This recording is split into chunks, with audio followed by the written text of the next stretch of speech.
Ça se voit que la famille Mbappé, ils détestent le PSG, les gars, regardez-moi ça. Déjà, comment on peut m'expliquer que le seul match auquel Mbappé va aller voir de son frère, c'est comme par hasard, c'est un match contre le PSG. Déjà pour commencer, les frères. Deuxième chose, on en parle de la célébration en famille, là, les gars.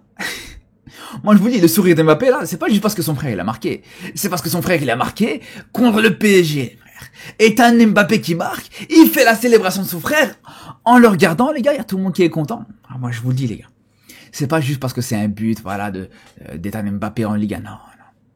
C'est parce que c'est pas n'importe quel but. Parce que c'est un but contre le PSG, les frères. Moi, je suis prêt à mettre même un coupé, les gars, qui avait une certaine jouissance. Après, j'ai envie de vous dire, les gars, tout simplement, à partir du moment où ce qu'on voit, tu marques contre ton ancien club, ton club formateur, et tu célèbres comme ça, moi, je me pose des questions, les gars. Voilà. Après, on me dit, ouais, mais toi aussi, t'aimes pas le PSG. Ouais, moi, j'ai le droit d'aimer le PSG. Moi, le PSG m'a rien donné, les frères. Moi, le PSG m'a pas payé des salaires à 10 millions par an, minimum. Donc, tranquille. Moi, j'ai le droit de détester le PSG. Mais la famille Mbappé, qui se permet de montrer publiquement qu'il déteste le PSG, pour moi, c'est moins classe. Ça, c'est mon point de vue, les frères. Je sais même pas quoi dire à part qu'on a une légende sous les yeux, mais qu'est-ce que tu sais pas faire? En défense, à ton poste, t'es le meilleur défenseur au monde à l'heure actuelle, j'ai pas peur de le dire. En attaque, t'attaques mieux que 80%, même 90% des attaquants à l'heure actuelle. Là, on te laisse l'opportunité, l'audace de tirer un coup franc et tu nous mets un banger comme ça, mais tu joues à quoi là? T'es venu nous choquer ou quoi? Je crois que vous êtes pas prêts. Nuno Mendes, là, il est en mission et sa mission principale, c'est donner la Coupe du Monde 2026 au Portugal. Il va donner la première Coupe du Monde à CR7 en étant le meilleur joueur du Portugal parce que ce monsieur, il sait tout faire, il va venir vous choquer. Là, sur les réseaux, on commençait à le comparer à Marcelo, Roberto Carlos. On avait plein qui disaient calmez-vous, il démarre sa carrière. Commencez pas à le comparer à des légendes. On peut le comparer à des légendes comme ça parce que regardez, Roberto Carlos, sa spécialité, les coups francs. Là, on commence à en laisser à Nuno Mendes, il nous met des bangers comme ça. Nuno Mendes, j'ai juré, il est plus complet que les deux. Il sait tout faire. Il défend de fou, il attaque de malade. Mais non, mais c'est trop. Je suis désolé, c'est trop. Mettez en fait Nuno Mendes au cash. Ça se trouve, il va nous faire une Thibaut Courtois. Vous êtes pas prêts. J'abuse peut-être, mais c'est les émotions qui parlent. Mais ce que je suis sûr, c'est qu'il est en train d'écrire sa légende et il va l'écrire de la meilleure des façons. Au mois de juin de cette année, il va offrir la première Coupe du Monde à CR7. Les gars, est-ce que Marcelo, il a déjà mis un coup franc comme ça? Est-ce que Marcelo, il a déjà fait ça? Les gars, il est trop boosté, Nuno. Il est trop boosté. Maintenant, dites-moi ce que Nuno ne sait pas faire. Réfléchissez bien et dites-moi ce que Nuno Mendes ne sait pas faire. Il sait défendre. Il l'a montré face aux meilleurs ailiers actuels, que ce soit Saka, Salah, Yamal et d'autres. Il sait attaquer, que ce soit en passe D ou en but. Il a déjà prouvé plusieurs fois. Il est physique. Frérot, il a un corps, laisse tomber, gainé de fou. Il est rapide. Alors ça, voilà, on n'a même pas besoin de détailler, vous savez vous-même. Il est technique pour un joueur de son poste. Il est très technique. Fut un temps, les haters auraient pu dire « Ouais, il sait pas gagner la Ligue des Champions ». Mais ça aussi, il l'a fait. Donc il gagne avec son club. Il gagne aussi avec son pays. Il a gagné la Ligue des Nations, même si c'est pas le trophée ultime en sélection, il l'a fait. Donc en fait, qu'est-ce qu'il ne sait pas faire? Et en plus de ça, maintenant il met des coups francs. Et quel coup franc? La saison passée, il avait déjà essayé. Il avait tapé les montants. Mais là, ce qu'il a foutu, là, c'est trop. Il est rentré, il a joué 20 minutes, il a été élu homme du match. Donc à un moment donné, qu'est-ce qu'il doit faire de plus? Qu'est-ce qu'il doit faire de plus? Ça devait tellement se terminer comme ça. C'était tellement prévu. C'est pour ça que des fois, je me dis, le foot, c'est scripté. Le foot, c'est scripté. Kylian présent dans les tribunes face au Paris Saint-Germain pour regarder son frère jouer. Et Ethan qui marque 4 minutes après qu'il soit rentré en jeu. Pour égaliser, un but partout entre Lille et le Paris Saint-Germain. Faites pas jurer que c'est Kylian qui jouait. Depuis la tribune, il contrôlait son petit frère avec une manette. Il jouait en partage d'écran. Et j'ai pas de preuves malheureusement. Non, plus sérieusement, c'est son moment à lui, le moment à Ethan. C'est la deuxième fois cette saison qu'il marque et qu'il sauve Lille en fin de match. Fallait que ce soit lui en fait. Il fallait, pour l'histoire, frappe en bouchon de surface de réparation. Il ne sera pas arrêté par Chevalier. Un peu bizarre, hein. Je vous dis la vérité, moi je vous dis, vas-y, j'ai pas trop compris comment le ballon il est rentré au fond des filets, hein. Frappe me paraissait pas du tout imparable, même si compliqué que ça a arrêté, même si elle passe entre les jambes d'un défenseur. On peut même croire qu'il a laissé passer volontairement le but parce que c'est son ancienne équipe. Mais pour ça, je n'ai pas de preuves. Plus tôt dans le match, Nuno Mendes avait ouvert le score sur un superbe coup franc, mais avec moi ça marque aussi des coups francs lui. Cette semaine-là, elle est parfaite pour lui, hein. Aujourd'hui, le Paris Saint-Germain s'était présenté à Lille avec une équipe totalement remaniée. Voilà, du Zaïre Emery défenseur droit, Mayulu, Lin, Jantou, pas de Vitinha titulaire, une attaque Ramos en pointe, Baye Barcola et Ramos, hein, quand il est titulaire, on sait tous hein, qu'il va jamais marquer. Voilà, il va jamais marquer. Et pour qu'il marque un but, il faut qu'il rentre en jeu, sinon, ça rentre pas. Vous voyez le but qu'il marque face au FC Barcelone à la dernière minute, s'il avait débuté le match en tant que titulaire, il aurait raté. pour vous dire. Vous savez pourquoi il rigole? Il avait tout compris. Ça, c'est Kylian Mbappé pendant le match LOSC PSG. Mbappé, le grand frère, était dans les tribunes avec son père pour venir voir Mbappé, le petit frère, jouer contre le PSG. Et Mbappé, t'as l'impression qu'il savait déjà ce que son frère allait faire. Parce que son frère Ethan Mbappé, il était remplaçant à la base. Il rentre à la 81e minute. Et il n'est pas rentré pour rien. Récupération de balle d'Igaman sur un mauvais contrôle de Kanginli. Il décale directement sur Ethan Mbappé. Ethan Mbappé qui fixe Pacho en 1 contre 1, qui arrive à le crocheter et qui s'ouvre une fenêtre de tir. Il envoie une frappe à rater vicieuse, bien placée. La frappe, elle passe entre les pieds de Beraldo. Du coup, Chevalier la voit mal. Et elle finira au fond des filets. Ethan Mbappé marque le but de l'égalisation à la 85e minute. Tout ça sous les yeux de son frère. Et juste après ce but, Ethan Mbappé, il va pas oublier. Il va pas oublier de claquer sa célébration à lui. Celle d'Ethan à la base. C'est celle qu'il faisait quand il jouait sur FIFA. Ethan qui climatise le Paris Saint-Germain et qui redonne de l'espoir au LOSC. Très belle entrée d'Ethan. À noter que Ethan Mbappé, après avoir marqué ce but, en Ligue 1, c'est 2 tirs pour 2. Et en plus, c'est en étant remplaçant à chaque fois et en rentrant en fin de match. Le mec, il a un scénario dans sa tête, à chaque fois, il le respecte. Soit il est con, soit il est fou. Il n'y a pas d'autre explication. Paris Saint-Germain, LOSC, deuxième mi-temps, ça fait toujours 0-0. Le PSG qui obtient un coup franc, Nuno Mendes qui veut le tirer. Nuno Mendes qui n'était pas titulaire. Il est rentré en jeu il y a 5 minutes à peine à la place d'un Barcola qui ratait toutes ses occasions. Nuno Mendes, il rentre à la place de Barcola. En tant qu'ailier, sa mission est simple, être décisif. Et bah regardez, Nuno Mendes qui s'apprête à tirer le coup franc, il a dit à Hakimi, lâche ça mon gars, je m'en occupe. Alors qu'Hakimi, on sait que c'est un bon tireur de coup franc. Mais Nuno, il est déterminé. La frappe, elle part bien. Elle va au-dessus du mur. Elle part très très bien. Le gardien du LOSC, il commence à comprendre. Il commence à comprendre ce qui va arriver. Sauf que c'est trop tard. Cette balle ne peut pas être arrêtée. Elle est destinée à rentrer au but. Elle est destinée à finir en lucarne. Ce coup franc vient de laisser pour mort le gardien du LOSC. Nuno Mendes, mesdames et messieurs, le meilleur latéral gauche de l'histoire du football. Je mélange tout, j'en ai rien à faire. Ce mec m'impressionne trop, aussi bien la saison dernière que cette saison. Ce qu'il nous a fait contre Barcelone, je suis barcelonais, j'ai vu en 4K ce qu'il nous a fait, ce qu'il nous refait aujourd'hui, en entrant dans le match et en débloquant le match, alors que c'est un latéral. Mais ce mec sait tout faire, il sait tout faire. Tu lui donnes un ballon, tu lui dis vas-y, balade-toi dans le match, il te gagne le match à lui tout seul. Bon, malheureusement, il va pas gagner le match parce que Ethan Mbappé va égaliser à la fin. Mais très très solide entrée de Nuno Mendes et quel coup franc, mesdames et messieurs. Quel coup franc, il faut juste applaudir.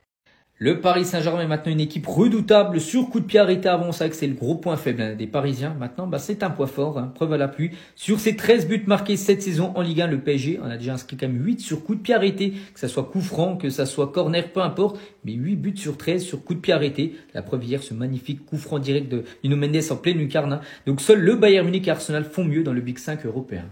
Concernant la rencontre hier contre Lille, voici les notes aujourd'hui dans le journal de l'équipe. Bien sûr, de côté PSG, des notes basses pour certains joueurs. Gonzalo Ramos, une note de 3. Donc lui, c'est vraiment un joueur qu'il faut faire rentrer en cours de jeu. Le mettre titulaire, c'est pas trop ça. Barcola, les gars, une note de 4. Chevalier, note de 4. C'est que sur le but encaissé, on a l'impression qu'il peut l'arrêter. Bon, bref, c'est but. Sinon, des belles notes, comme pour Lucas Hernandez, une note de 7. Ou par exemple, 6 pour William Pacho. Maintenant, place à la trêve internationale pour tous ces Parisiens. Voilà, du lundi 6 au mardi 14 octobre. Donc, tous ces joueurs iront jouer en sélection. On espère, les gars, pas de blessures.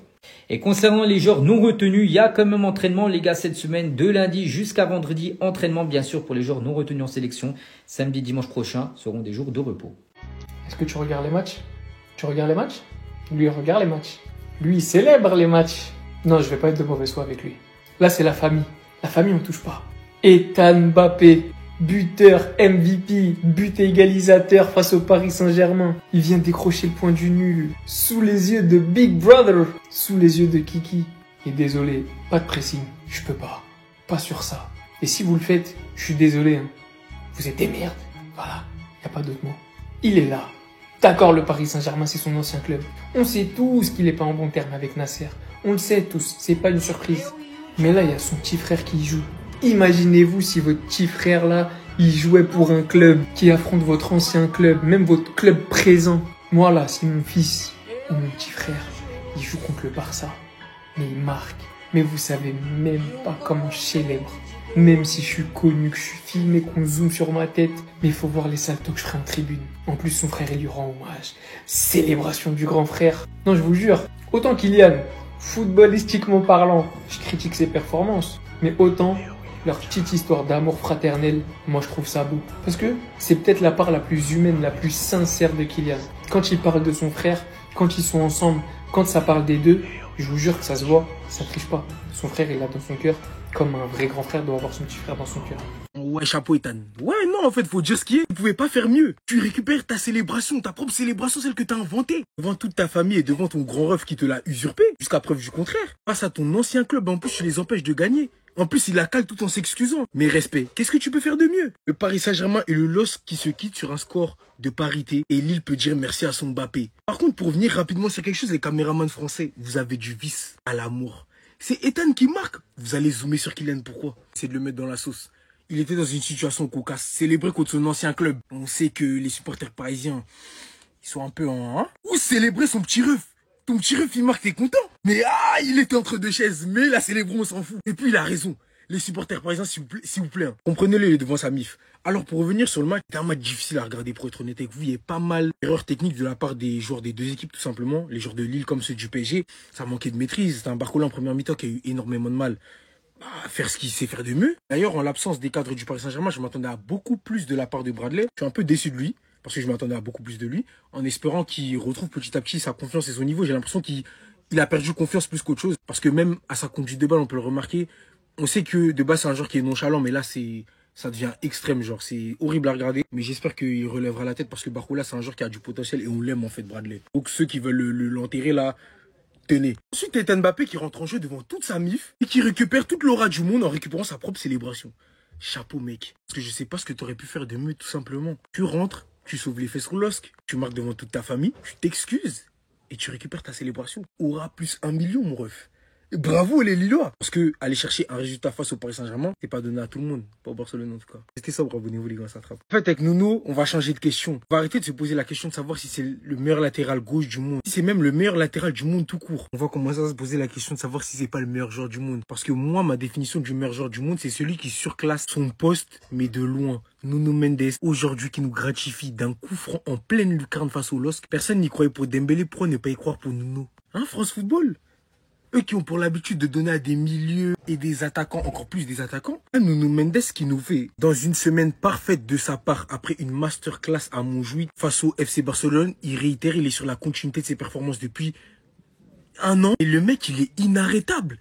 Est-ce qu'un jour on aura le droit de voir cette image? Nuno avec un ballon d'or, qui sait? Je ne sais pas, mais en tout cas, tout ce que je retiens, c'est que, encore une fois de plus, aujourd'hui, au-delà même de son coup franc, Nuno Mendes, c'est le meilleur latéral gauche du monde. Je vais prendre des précautions parce que les deux joueurs qui se partagent ce titre, le meilleur latéral du monde, ben ils jouent dans la même équipe. Il y a Achraf Hakimi également de l'autre côté qui s'est lui aussi tiré des coups francs. D'ailleurs, on s'attendait tous à ce que ce soit Hakimi qui tire ce coup franc. Les deux savent absolument tout faire.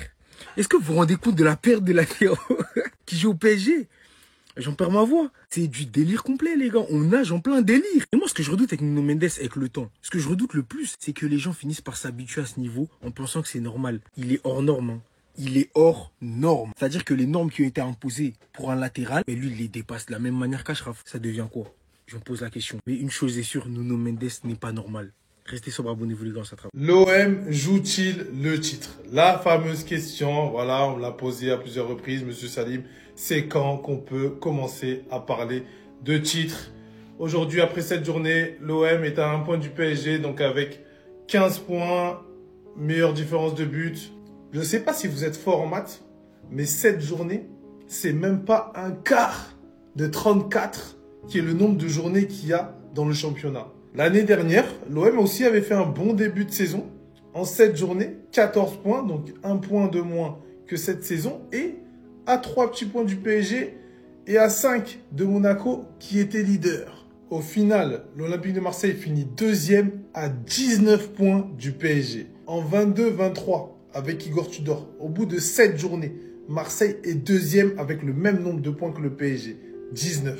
À la fin de la saison, l'OM finit 3e à 12 points du PSG, même derrière le Racing Club de Lens. Et on peut même remonter à la saison de Marcelo Bielsa. L'Olympique de Marseille est leader en 7 journées. Ils finiront même champions d'automne. Donc à la 7e, ils avaient 3 points d'avance sur le PSG pour finir 4e à 14 points du PSG.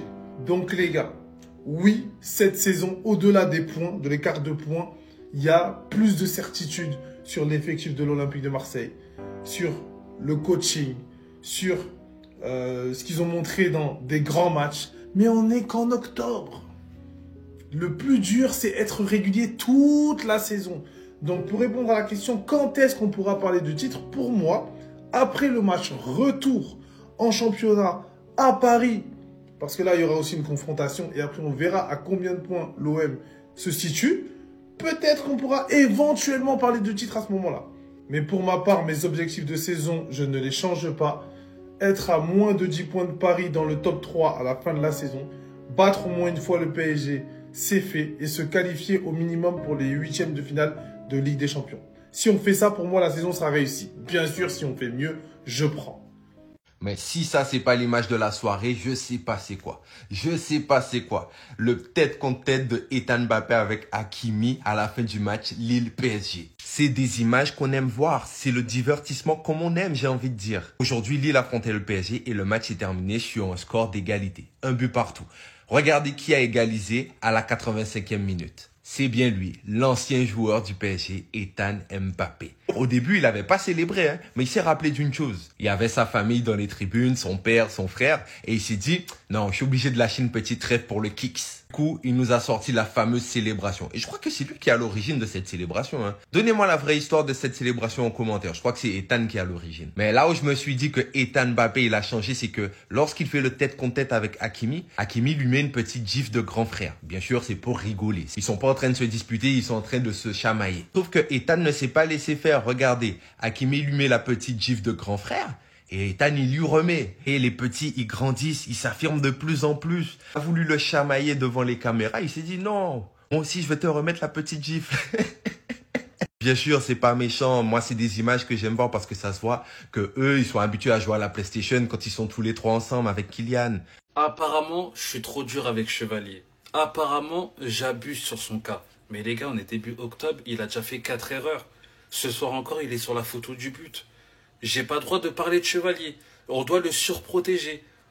Donnarumma, il est parti, ça y est. On passe à autre chose. Mais Donnarumma, quand il faisait des erreurs, chaque erreur, il se faisait dégommer.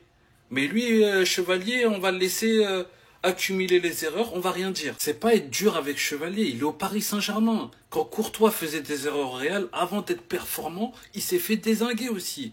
Nous, on est au Paris Saint-Germain, il n'est pas à Brest. On va pas le laisser accumuler les erreurs. Pour moi, c'est logique de relever chaque erreur qu'il va faire, même s'il vient d'arriver au Paris Saint-Germain.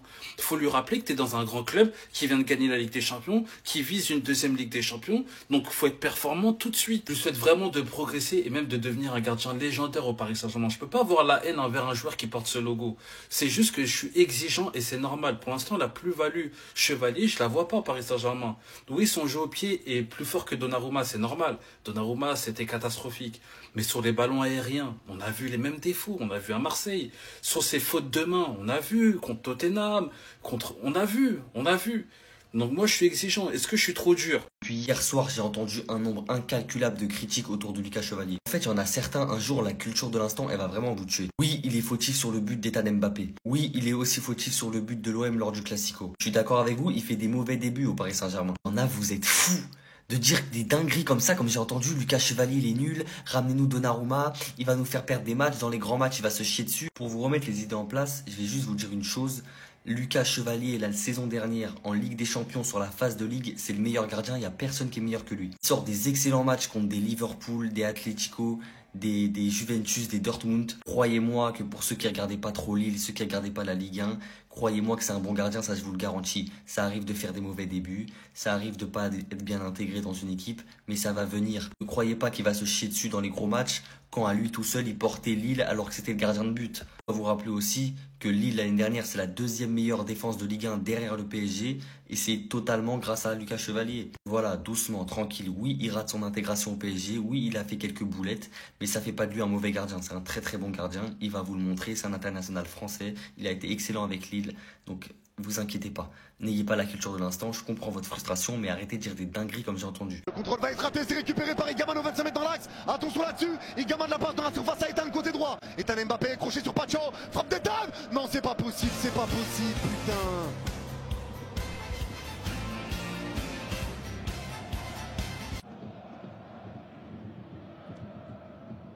Putain.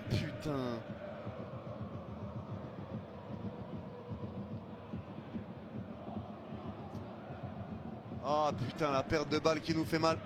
La perte de balle qui nous fait mal. Mais je sais pas ce qu'il a fait là, le Lucas Chevalier. Je sais pas ce qu'il a fait. Je sais pas ce qu'il a fait. Je sais pas ce qu'il a fait. Je sais pas ce qu'il a fait. La perte de balle de Lee Kang-in, elle nous fait mal. Igaman qui porte bien la balle. Il resserre Ethan qui est excentré dans la surface côté droit. Ah, il a été gêné par Beraldo. Je crois qu'il a été gêné par Beraldo.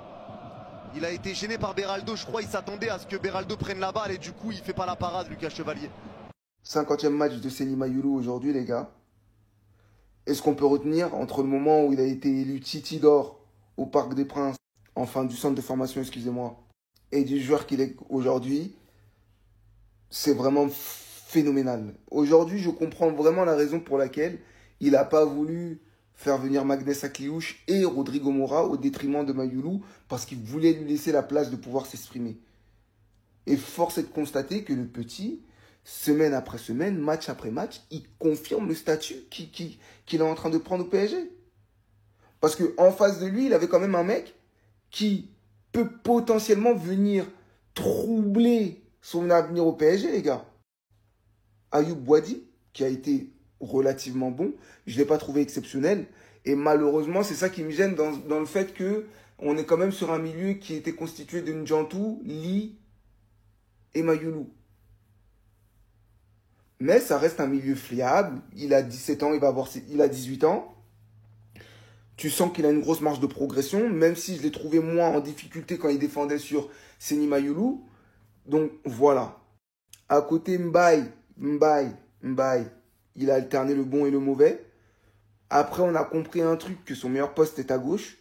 Mais ça reste quand même relativement brouillon techniquement, avec une très grosse pointe de vitesse et une pointe, on va dire, bon, les premiers pas, ils sont juste fabuleux. Quand il démarre à la course avec toi, pour l'attraper, c'est sauf qu'il peut. Vous voyez? Mais après, j'aimerais vraiment qu'il soit quand même un peu plus juste techniquement. Et il y a quelque chose vraiment qui me gêne au-delà de sa technique, c'est le fait qu'on n'a pas l'impression qu'il est connecté avec ses autres coéquipiers. Et c'est ça qui me fait mal. Il y a une occasion où Barcola, il prend la profondeur, il met une passe en retrait, Mayulu la laisse passer entre ses jambes, il continue sa course, et Mbaye, il lui met derrière. Je pense que vous visualisez cette action. Et bien ça, c'est juste le reflet du fait qu'il n'est pas connecté avec ses partenaires. Et ça me fait chier par rapport à un petit comme N'Djantou, qui lui va jouer très simplement, parce que la chose numéro 1 qu'il doit faire et qu'il fait très bien, c'est se mettre en confiance. Il y a des moments où il va prendre des risques dans des zones où il peut se permettre de les prendre. Il y a des moments où il va faire la passe juste. Il y a des moments où, je me rappelle d'une occasion où Nuno Mendes part sur le côté, il lui met, et lui, il casse le rythme en la remettant à Hernandez. Techniquement fiable. Une grosse pointe de vitesse aussi. Dans sa conduite de balle, on sent que le gars, il a du ballon. Non, les gars, et moi, alors, mon interrogation, je voulais dire, pourquoi il joue pas son poste? Moi, c'est ça ma question. On sait que c'est un joueur à vocation offensive. Là, Enrique, je ne sais pas quel projet il a pour lui, mais le mettre au cœur du jeu, il est en train de chercher quelque chose de ce petit-là. Ou il veut le rendre différent. Le fait peut-être d'être au cœur du jeu, ça va lui permettre d'avoir un certain sang-froid, un certain contrôle sur les situations, qui va faire que quand il va passer à un certain poste offensif, il sera meilleur. Mais en tout cas, Quentin N'Djantou, bravo. J'ai réfléchi à un truc, les gars. J'ai vu beaucoup de rumeurs de transfert de la part de Zahir Emery. Zahir Emery quitte Paris, il explose. Vous l'avez vu ici. Si on a tous joué au foot, on sait très bien qu'il y a des moments où on n'arrive pas, on n'arrive plus. Surtout quand un coach, tu perds la confiance d'un coach, de coéquipier. En fait, il y a tellement de choses qui jouent, les gars. Nous, on fait du bashing sur Zahir Emery. Zahir Emery, quand il est passé au cœur du jeu, là, sur les 15-20 dernières minutes, il a montré que balle au pied, les courses progressives, en vrai de vrai, au PSG, il n'y a pas mieux que lui. Vous pouvez vous énerver comme vous voulez. Au cœur du jeu, on n'a pas de joueur qui peut prendre la balle et l'emmener vers l'avant comme lui le fait. Alors oui, dans les petits espaces, parfois il va avoir du mal, etc. Mais il faut savoir utiliser un joueur selon ses qualités. Vous n'allez pas mettre Achraf Hakimi au cœur du jeu. Bien qu'il le pourrait. Tout ça pour vous dire que, je vous assure, hein, j'ai pris du recul. Le bashing sur Zahir Emery, il n'est pas bon. La dernière fois, j'ai parlé d'Egrégor. Et en fait, on est tous sur lui comme on était sur lui, comme on était sur Fabien Ruiz aussi, comme on était sur Donnarumma de base à l'époque, des mecs qui nous ont fait fermer nos gueules. Et là, c'est en train de se retourner contre nous. Les gars, je vous dis, si on perd ce petit, on va le regretter. Maintenant, je m'arrête là. Mais c'est pas pour autant qu'il a fait un bon match, hein. Il a fait un match, c'est vraiment du 5 sur 10. Bon. Aïe, aïe, aïe, les gars. Hein. Lucas Chevalier qui coûte déjà 5 points au Paris Saint-Germain. C'est pas les débuts rêvés pour Lucas Chevalier. Loin de là, les gars. Loin de là. Et puis, on a l'image de la soirée. Voilà, face à Lille. Il coûte 2 points ce soir face à Lille. L'arrêt sur cette frappe d'Ethan Mbappé, elle semble tout sauf inarrêtable. Et pourtant, elle finit au fond. Voilà. Et mine de rien, Lucas Chevalier, c'est déjà 3 points qui te coûtent face à Marseille avec une boulette catastrophique, voilà, qui est déjà dans le top 3 des plus grosses boulettes de la saison en Europe, et c'est peut-être déjà le grand gagnant. Ce soir, alors peut-être certains vont lui trouver des excuses, ceci, cela, et passe entre les jambes de Beraldo. Non, il n'y a pas d'excuses, les gars. Clairement, on le voit sur l'image, il est à la ramasse. Il est à la ramasse sur cette action-là. Et là, tu es au Paris Saint-Germain. Donc, au Paris Saint-Germain, tu as peut-être 1 ou 2 arrêts à faire par match. Et il faut les faire. Voilà. Et aujourd'hui, quand tu regardes ces dernières semaines, tu es tout sauf rassuré. Encore une fois, la grosse boulette face à Marseille qui te coûte la défaite. Face au Barça, pas vraiment rassurant parce que sur les 3 seules occasions du Barça, impuissant sur le but. Impuissant sur les arrêts de Zabarni et d'Hakimi qui sauvent le PSG sur la ligne. Bon, voilà, ce soir, tu prends ce but-là dans un match qui était compliqué pour le PSG avec encore une équipe Z et pourtant une maîtrise encore impressionnante. Un Nuno Mendes qui se transforme carrément en Roberto Carlos. Alors lui, il est vraiment all-time, les gars, Nuno Mendes, voilà. Vous pouvez pas tester. Lui, il veut vraiment devenir le meilleur latéral gauche de l'histoire. Si maintenant il commence à nous taper des coups francs pleines lunettes, bon, les gars, on pourra pas lui trouver de défaut. Hein. Là, franchement, il faut y aller. Voilà, le débat de toute façon va se poser à un moment donné. Et c'est logique, c'est même honnête de dire à un moment, le PSG a fait partir Gigio Donnarumma qui était au prime niveau de sa carrière pour prendre Lucas Chevalier. Ah oui, c'est bien, il t'apporte dans le jeu, etc. Il n'y a pas de souci. Maintenant, un gardien, avant tout, c'est pour faire des arrêts. Et si tu te retrouves avec un gardien qui te coûte des points, ça va être problématique. Et la pire des choses pour le PSG, ce serait de se retrouver avec un Lucas Chevalier qui continue ce genre de performance et qui se retrouve dans une concurrence avec Safonov. Là, ce serait vraiment signe d'un échec pour le PSG. Parce que Safonov, qui était clairement le numéro 2 quand Donnarumma était là, s'il devient un concurrent au poste de numéro 1 depuis l'arrivée de Chevalier, clairement, ça veut dire que le club aura rétrogradé en qualité à ce poste de gardien de but.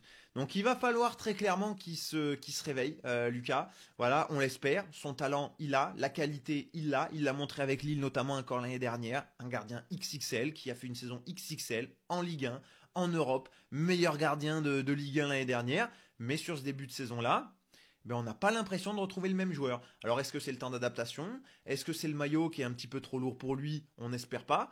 Mais attention, là, on sait que les projecteurs ils sont braqués sur lui. Va falloir vite rassurer parce que là, problématique.